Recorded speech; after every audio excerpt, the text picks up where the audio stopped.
bunsi na try ngaji pen mong yami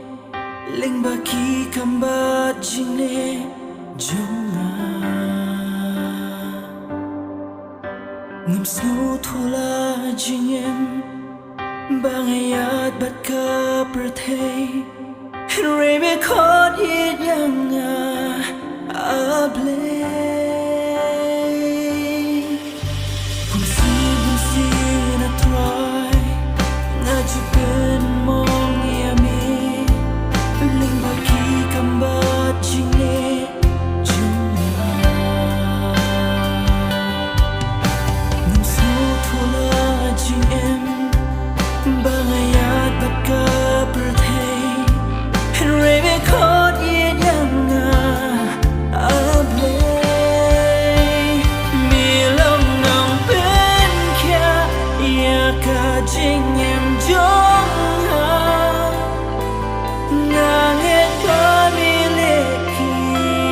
kamba ngiwan man ai ngo da ka donot baro oh and why hallelujah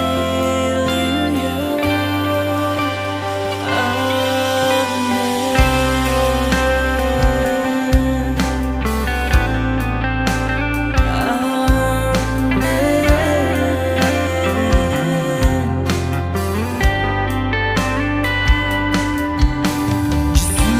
Nongpynkhiah balayap halor Diengphna ban pen em yu nong popkom manga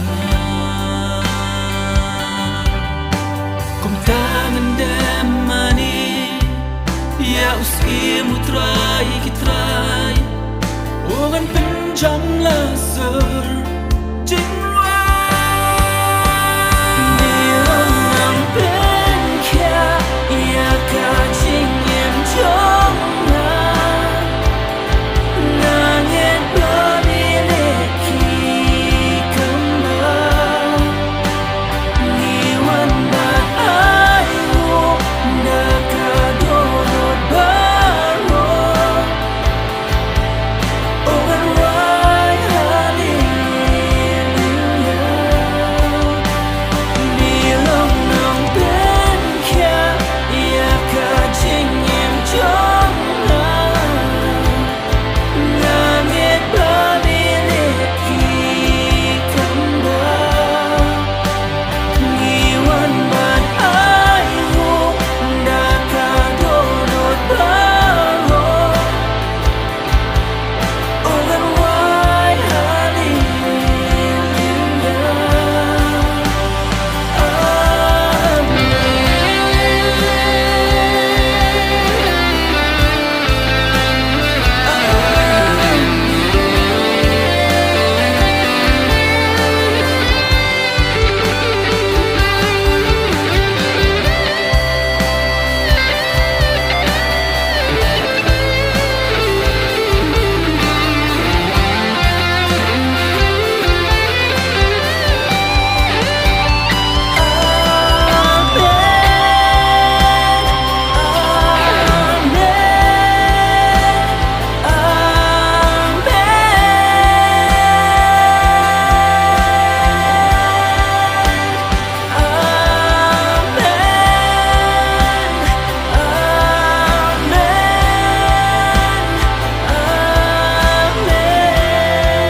nangit pamilih ki